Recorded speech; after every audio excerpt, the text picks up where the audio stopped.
திமுக மீதும் நம்ம 1000 விமர்சனங்கள் வைக்கிறோம், அது வேற விஷயம். விஜய்க்கு வேற என்ன தகுதி இருக்கு? திரைக்கவர்ச்சி. இதை இந்த பெண்களும் இளைஞர்களும் இப்படி ஒரு மாயையில் போய் விழுந்தாங்கன்னா அப்புறம் இவங்க நாட்டு வளர்ச்சி, மக்களுடைய நலன் அல்லது மக்கள் முன்னேற்றம், நாட்டு எதை பற்றியும் கவலைப்பட வேண்டியதில்லை. ஆட்சி செஞ்சாதானே தெரியும் அவருக்கு தகுதி இருக்கா இல்லையான்னு. இல்லை, நான் என்ன சொல்றேன், ஒருத்தனை அதை மட்டும் ஒரு அளவுக்குள்ளா வச்சு ஒருத்தனை தேர்ந்தெடுக்கிறாங்கன்னு சொன்னா இது என்ன? இதெல்லாம் மக்களா? இது என்ன விதமான மனநிலையில் இருக்காங்க பாருங்க மக்கள் என்ற. அப்போ அவங்க அந்த திரையில பார்க்கக்கூடிய காட்சிகள்லாம் உண்மையை நம்பிட்டு இருக்காங்க. தமிழ்நாட்டில் இவ்வளோ முட்டாள்கள் இருக்காங்களா? அவர் முட்டாள்கள்னு சொல்றதை நம்ம ஏற்றுக்க முடியாது. அதாவது திடீர்னு பல்ட்டி அடிச்சிட்டாரு ஜெயிச்சிட்டாங்கன்னு எப்பவுமே திமுக காரங்கிட்ட ஒரு பழக்கம். சார், அதிகாரத்துக்கு யார் வராங்களோ அவங்க கூட ஒத்து போயிடுவாங்க.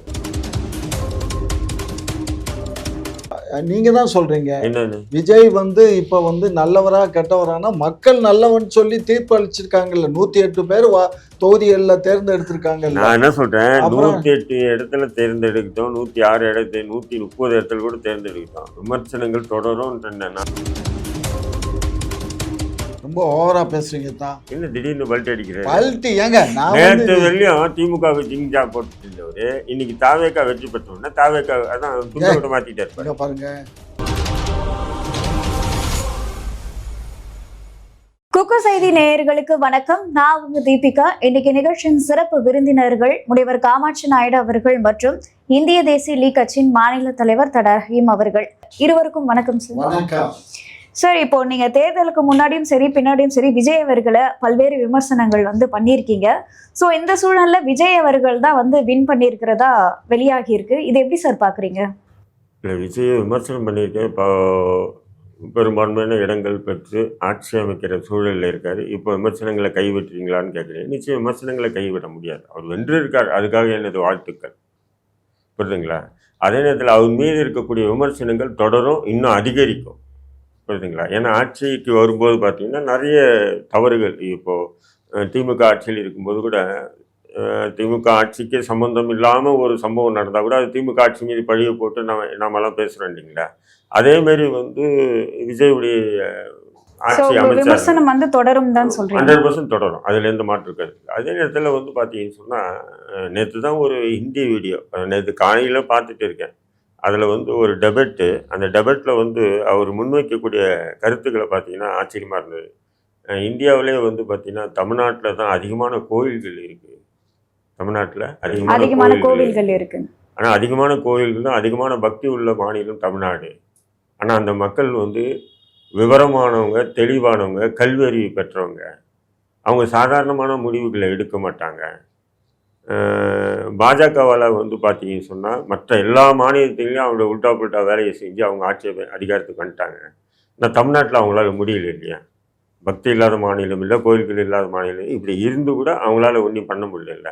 அப்படி ஒரு தெளிவான மக்கள் இந்தியா முழுக்க இருந்தாங்கன்னா நல்லது அப்படின்னு சொல்லிட்டு ஒரு வட இந்திய டிபேட்டில் 2 பேர் பேசுறதை கேட்டேன். கேட்டுகிட்டே இருக்கும்போது தான் அப்படியே இந்த செய்தியும் வருது தகவல். விஜயை முன்னிலைன்னு வரும்போது அந்த டெபேட்டு கேட்டதுக்கும் இதுக்கும் வித்தியாசம் இருக்குமா இல்லையா? ஏன்னு சொன்னீங்கன்னா இது நாள் வரையும் இருந்தது, நேற்றுலேருந்து அது மாறிட்ட மாதிரி என்னுடைய பார்வைக்கு தெரியுது. ஏன்னா ஒரு திரை கவர்ச்சியை வச்சு வேற என்ன தகுதி இருக்குன்ற விஜய்க்கு? திமுக மீதும் நம்ம 1000 விமர்சனங்கள் வைக்கிறோம், அது வேற விஷயம். விஜய்க்கு வேற என்ன தகுதி இருக்கு? திரை கவர்ச்சி. இதை இந்த பெண்களும் இளைஞர்களும் இப்படி ஒரு மாயையில் போய் விழுந்தாங்கன்னா அப்புறம் இவங்க நாட்டு வளர்ச்சி, மக்களுடைய நலன் அல்லது மக்கள் முன்னேற்றம், நாட்டு எதை பற்றியும் கவலைப்பட வேண்டியதில்லை. ஆட்சி செஞ்சாதானே தெரியும் அவருக்கு தகுதி இருக்கா இல்லையான்னு. இல்லை, நான் என்ன சொல்றேன், ஒருத்தனை அதை மட்டும் ஒரு அளவுக்குள்ளா வச்சு ஒருத்தனை தேர்ந்தெடுக்கிறாங்கன்னு சொன்னால் இது என்ன? இதெல்லாம் மக்களா? இது என்ன விதமான மனநிலையில் இருக்காங்க பாருங்க மக்கள் என்ற. அப்போ அவங்க அந்த திரையில் பார்க்கக்கூடிய காட்சிகள்லாம் உண்மையை நம்பிட்டு இருக்காங்க. தமிழ்நாட்டில் இவ்வளோ முட்டாள்கள் இருக்காங்களா? அதாவது தமிழ்நாட்டில் 100க்கு பார்த்தீங்கன்னு சொன்னால் 30% வாக்கு தான் அவனுக்கு விழுந்திருக்கு. 30-34% தான். மற்றது 70% எதிர்ப்பாக தான் இருக்குதுன்னு அர்த்தம். அந்த 34% மக்களும் அவனுக்கு ஆதரவாக இருக்காங்களே, இருந்து வாக்களிச்சிருக்காங்களே, வாக்களித்து அவன் பல இடங்களில் வெற்றி பெற்றிருக்கானே. இப்போ ஆட்சி அமைக்கிற நிலைக்கு போகிறானே அப்படின்போது அந்த வேதனை இருக்குமா இருக்காதா? இருந்தாலுமே மக்கள் தனி பெரும்பான்மையுடன் அதாவது வெற்றி பெற்று உடனே ஆட்சியில் அமர்ற மாதிரி ஒரு சூழல் உருவாகலையே. அவர் எப்படியாவது கூட்டணியோடைய ஆட்சி அமைக்கிற மாதிரி தானே ஓட்டு போட்டிருக்காங்க. ஆட்சிக்கு வரட்டும், அவரே அதிகாரத்துக்கு வரட்டும், அவர் ஆட்சியை நடத்தட்டும். அந்த ஆட்சியில் இருக்கக்கூடிய குறைபாடுகளை நாம் அப்பப்போ பேசதான் போகிறோம். அதெல்லாம் வேறு விஷயம் இல்லைன்னு சொல்ல.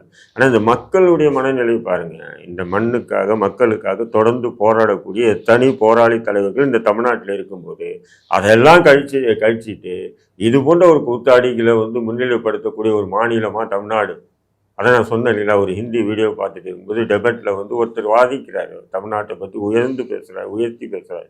அவர் பேசி 1 hour 2 hourல பார்த்தீங்கன்னா நிலை மாறுது. அப்படியே எந்த மாநிலத்திலும் இப்படி ஒரு திரைக்கவர்ச்சி இல்லையே, கேரளாவில் இல்லையே, அந்த நாள் கூட அது முன்னாடி போயிடலையே.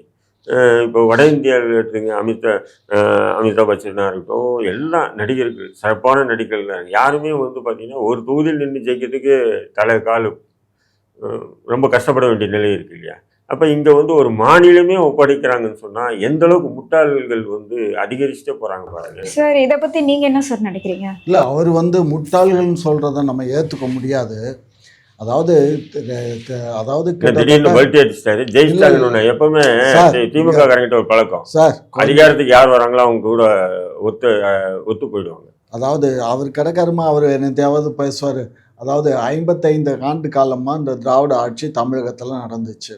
ஒரு மாற்றம் வேணும்னு மக்கள் விரும்புகிறாங்க. அந்த நேரத்தில் சில மிக்ஸ் மீடியாக்களும் சரி, சில ஊடகங்களும் சரி, முழுமையாக பணத்துக்கு ஆசைப்பட்டு பணத்தை வாங்கிட்டு மிகப்பெரிய ஒரு கட்டமைப்பை அமைச்சாங்க.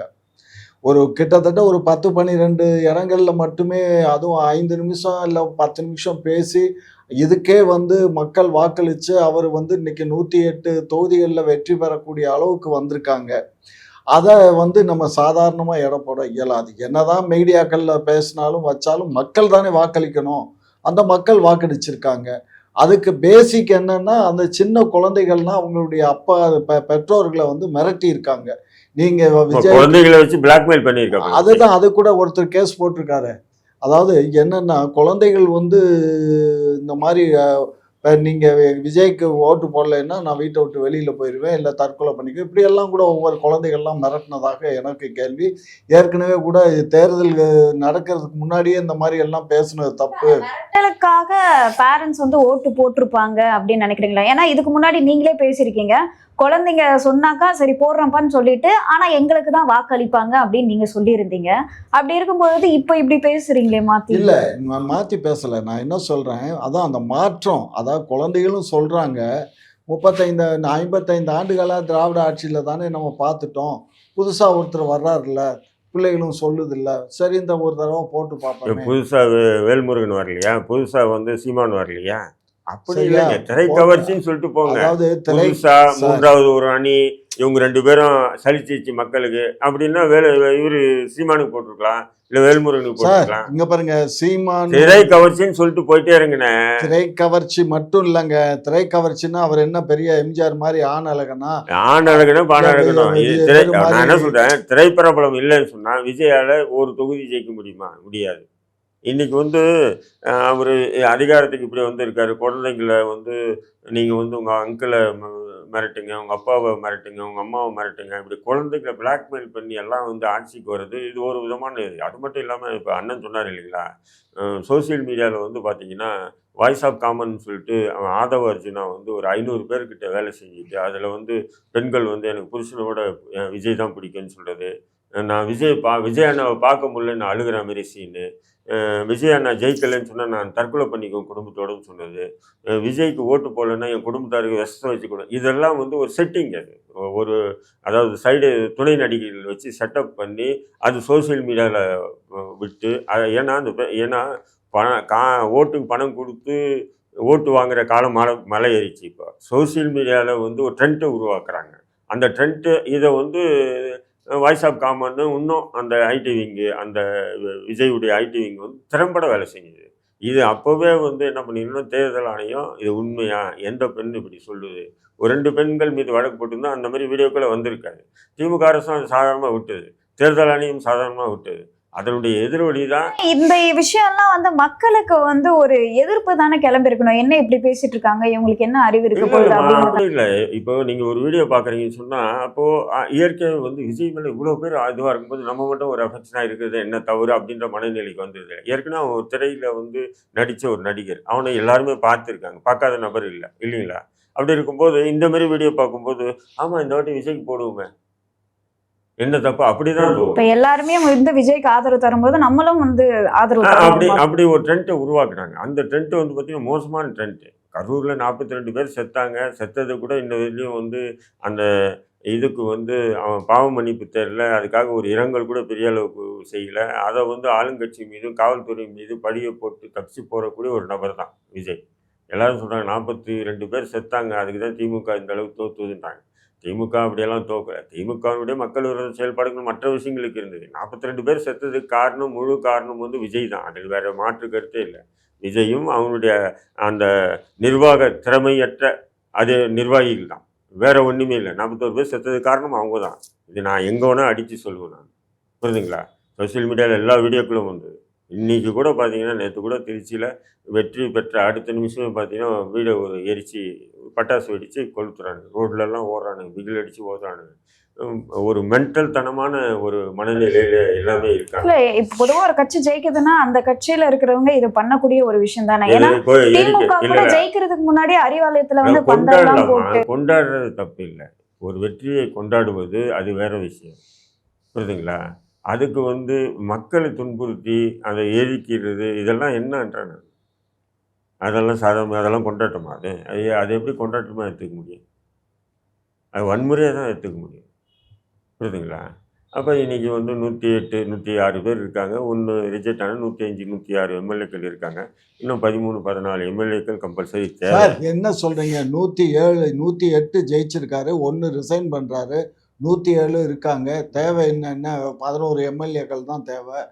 11 எம்எல்ஏக்கள் அது வேற எங்களுடைய கூட்டணி கட்சிகளில் இருக்கக்கூடிய காங்கிரஸ், விடுதலை சிறுத்தைகள், அதுக்கப்புறம் இந்த கம்யூனிஸ்ட் கூட சொல்லியிருக்காங்க, இந்த மாதிரி எங்களை இன்னும் காண்டாக்ட் பண்ணலை அப்படின்னு சொல்லியிருக்காங்க. அந்த மாதிரி எல்லாம் இருக்கும்போது ஏன் அங்கே அந்த திமுக கூட்டணியில் இருக்கக்கூடியவங்க சப்போர்ட் பண்ணாலே போதுமானது. ஆட்சி பிடிச்சி அது ஆமாம், ஆட்சியை பிடிச்சிருவாரு.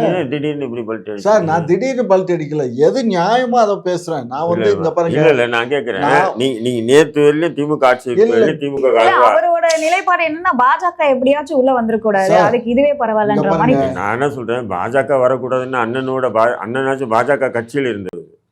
நான் பிறக்கும்போது என் ரத்தத்தில் ஊர்னது பாஜக எதிர்ப்பு, உங்களுக்கு தெரியும். புரியுதுங்களா? அப்படி இருக்கும்போது பாஜக வரக்கூடாதுன்னு எங்களுக்கும் என்ன இருக்குது?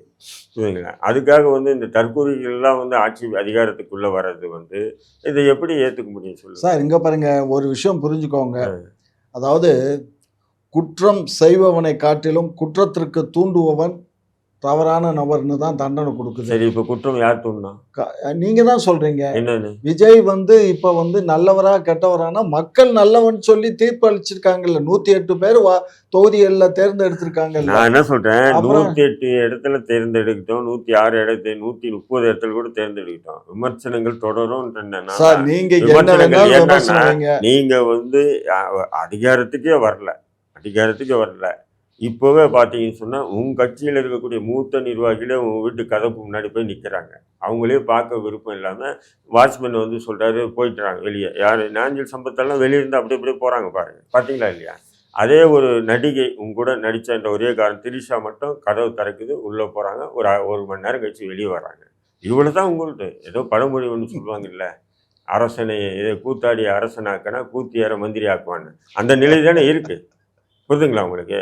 அப்போ சார் என்ன சார், சரி சொல்லுங்க சொல்லுங்கள், ஏதாவது சொல்கிறேன் நான். அப்போது எத்தனையோ தலைவர்கள் நேற்று போகிறதுக்கு வாய்ப்பு இருந்தது, போய் பார்க்கல. எப்பவுமே இப்போது திமுக ஜெயிக்கிறதுன்னு வச்சுக்கலாம், திமுகவினுடைய 2ஆம் 3ஆம் கட்ட தலைவர்கள் எல்லாம் வந்து அண்ணாரி வாழ்த்துக்கு போவாங்களா இல்லையா? அத்தனை பேர் என் தலைவர் சந்திப்பாரா இல்லையா? அப்போது அதேமாதிரி அதிமுக ஜெயிச்சதுன்னா போவாங்க. ஆனப்பட்ட ஜெயலலிதாவே வந்து தலைமை கழகத்துக்கு வந்துடும். அத்தனை பேர் வந்து பூங்குத்து கொடுப்பாங்க. அரசு அதிகாரிகள், காவல்துறை அதிகாரிகள், கலெக்டர், ஆட்சியர்கள், மாவட்ட ஆட்சியர் உட்பட அத்தனை பேரும் நேற்று யாருமே சந்திக்கலையே.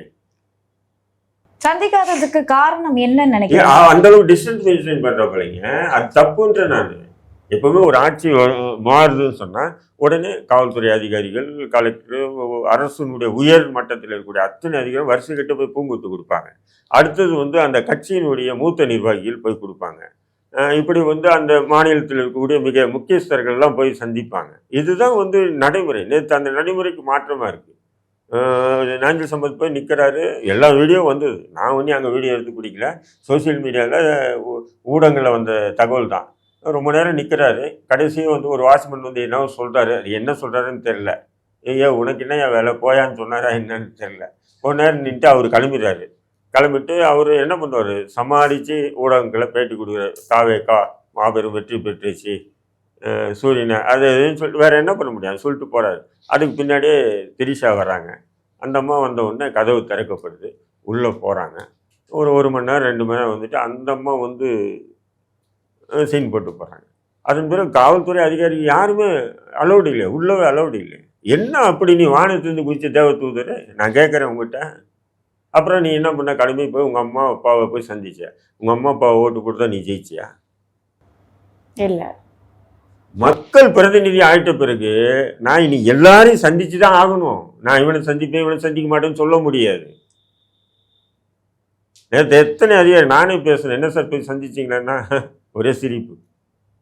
ஏன்னா யாரும் இல்லை. டிஜிபி போய் சந்திப்பாமா? டிஜிபி மாநில இயக்குனர், காவல்துறை இயக்குனர் போய் சந்திக்கிறது இயல்பு. உள்துறை செயலாளர்லேருந்து எல்லா அதிகாரம் என்னென்ன இல்லை சந்திச்சு எப்படி உள்துறை, அதாவது சீஃப் செக்ரட்டரி போவார், டிஜிபி போவாங்க. எப்போ ஆட்சி அமைக்கிறீங்க என்ன அது சம்மந்தமாக பேசுவாங்க. அவங்க லெட்ரு கொடுத்தாக்க இந்த லெட்டரை எடுத்துகிட்டு போகிறதே சீஃப் செக்ரட்டரி தான் எடுத்து போவார். சீஃப் செக்ரட்டரி எடுத்துகிட்டு போய் கவர்னர்கிட்ட கொடுக்கணும். இதெல்லாம் நடைமுறை. இந்த நடைமுறையை அதாவது அவங்களுக்கு தெரியாதுமா. அவர் சினிமாவில் இருந்தவர் எப்படி ஒரு அரசு அது தெரியாதவர் இப்போ ஆட்சிக்கு வந்த பிறகு மக்கள் பணி மட்டும் எப்படி செய்வார்? அதுதான் இப்போ சில அதிகாரி இப்போ இந்த சகாயத்தில் எல்லாம் திருச்சியில் நிப்பாட்டி ஜெயிக்க வைக்க போறேங்கிறாரு.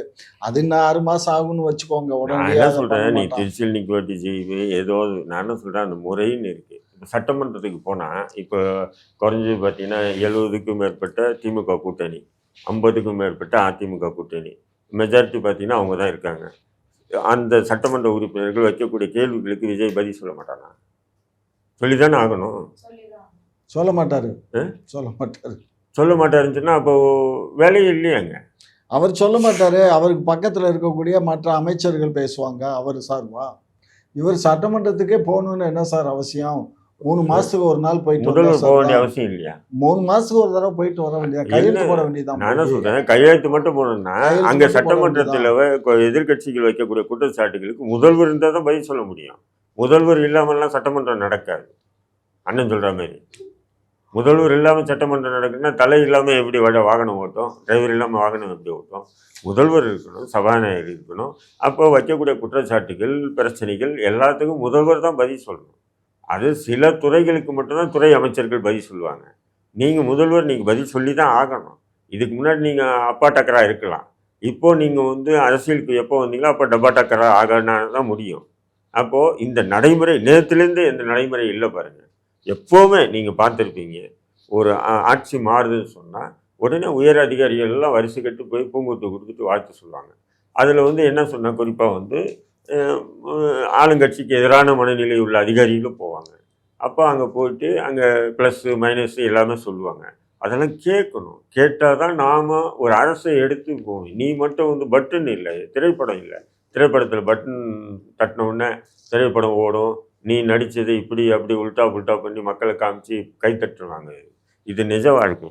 நிஜ வாழ்க்கைங்கும்போது பல அதிகாரிகள் வைக்கக்கூடிய கோரிக்கைகள், சொல்லக்கூடிய விஷயங்கள்லாம் உள்வாங்கிட்டு அதில் ஒரு விஷயத்தை எடுத்து சரி நம்ம இவரை உள்துறை செயலாக போடுவோம், இவரை டிஜிபியாக நியமிப்போம், இவரை கமிஷனராக இருப்போம், அப்போ இந்தந்த மாவட்டத்தில் காவல்துறையை இப்படி நியமிப்போம்.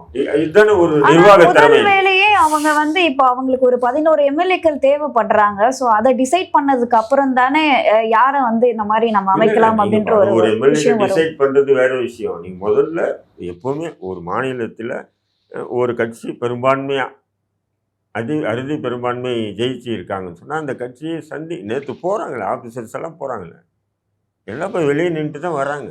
யாருமே உள்ள கேட்டுக்குள்ளே அலௌடு இல்லை. அப்படி என்னடா நீ கேட்டுக்குள்ளே என்ன கஞ்சா அடிச்சுட்டு உட்காந்துருக்கியா? ரொம்ப ஓவரா பேசுறீங்க தான். என்ன திடீர்னு பல்ட் அடிக்கிறேன்? பல்ட்டி ஏங்க, நான் நேற்று வெளியும் திமுகவுக்கு ஜிங்ஜா போட்டுட்டு இருந்தவர் இன்னைக்கு தாவேக்கா வெற்றி பெற்றோன்னா தாவேக்கா அதான் துண்டை மாற்றிட்டே இருப்பாரு. இங்க பாருங்க, அவர் அப்போதுல இருந்தே போட்டிருக்காரு. தாவேக்காவுக்கு நான் சிஞ்சா போடலைங்க. இப்பதான் புதுசா ஜெயிச்சு வந்திருக்காரு. இனிமே இப்போ மினிமம் ஒரு 6 months டைம் கொடுத்தா அதுக்கப்புறம் அவங்கள பத்தி நானு அதெல்லாம் தவறே சொல்ல. 6 மாசம் டைம் அந்த கொடுங்க. நடைமுறையே இல்லைன்றேன். அது நடைமுறை. இங்க பாருங்க, அவங்களுக்கு அந்த பழக்க நடைமுறையே வழக்கம் இல்ல. சார். அவர் அரசியல்ல இருந்தாரா இதுக்கு அப்போ முன்னாடி? நான் என்ன சொல்றேன், அரசியல்ல இல்ல, அரசியலுக்கு ஆமா. வந்துட்டீங்க இல்ல, ஆமா, வந்ததுக்கு அப்புறம் எல்லாத்தையும் கொஞ்சம் கொஞ்சமா கத்துக்கலாம். என்ன கொஞ்சம் அதுதான் நான் அதான் நான் சொல்றேன். 2 மணி நேரம் 3 மணி நேரம் கத்து கொடுத்துட்டு நான் போயிருக்காங்க. என்ன சொல்றேன், மீடியாக்காரன் வந்தா நீங்க கதவு திறக்க மாட்டீங்க, மீடியாக்காரனை மயில கூட மதிக்க மாட்டீங்க. சரி விடுங்க, மீடியாக்காரன் வேற வேலை இல்லை, அவனுடைய டிஆர்பி ரேட்டுக்காக அவன் என்ன பண்றான், ஓடி ஓடி அவன் எடுக்கிறான். ஆனா நீங்க ஒரு காவல்துறை அதிகாரிகள் நேற்று கேட்டு போய் நிற்கிறாங்க, பெரிய பெரிய அதிகாரிகள் யாருமே உள்ள அனுப்பல. அவங்களா பார்த்து பார்த்து கடைசியாக என்ன பண்ணாங்க, அந்த கேட்டுக்குள்ளேயே அந்த சோதனை கருவி எல்லாம் கேட்டுக்கு வெளியே பார்த்தீங்களா, கேட்டுக்கு வெளியே வச்சுட்டாங்க. வெளியே வச்சுட்டு யார் வந்தாலும் அதுக்குள்ளே போங்கன்றாங்க. யாரும் போகிறதே இல்லை உள்ள, யாரும் அலௌடு இல்லை.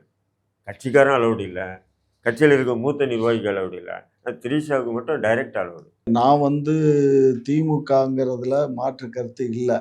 ஒருத்தர் புதுசாக அரசியலுக்கு வந்திருக்காரு. இவ்வளோ நாள் சினிமா துறையில் இருந்திருக்காரு. சினிமாவிலேருந்து அரசியலுக்கு வந்தார். ஏதோ பாலம் நழுவி பாலில் விழுந்த மாதிரி அவர் ஒரு 108 எம்எல்ஏக்களை கொண்டுட்டு வந்துட்டார். ஒரு 34-35% வாக்குகளை வாங்கிட்டார். அவர் ஆட்சி அமைக்கிறதுக்கு இன்னும் ஒரு 11 எம்எல்ஏக்கள் வேணும். அந்த 11 எம்எல்ஏக்கள் அதுக்கும் சில ஏற்பாடுகள் எல்லாம் பண்ணிக்கிட்டு இருக்காரு. அதுவும் சில கால கர்மத்தில் நடந்து முடிஞ்சிடும். இதெல்லாம் முடித்த பின்னாடி அதிகாரிகளை பார்க்கலான்னு நினச்சிருக்கலாம். இல்லை, நமக்கு ஸ்திரத்தன்மையை உண்டு பண்ணிக்கிட்டு அதுக்கப்புறம் அதிகாரிகள்கிட்ட பேசுவோம், அதுக்கு முதல்ல நம்ம ஏன் அதிகாரிகள்கிட்ட பேசணும்னு கூட நினச்சிருக்கலாம்.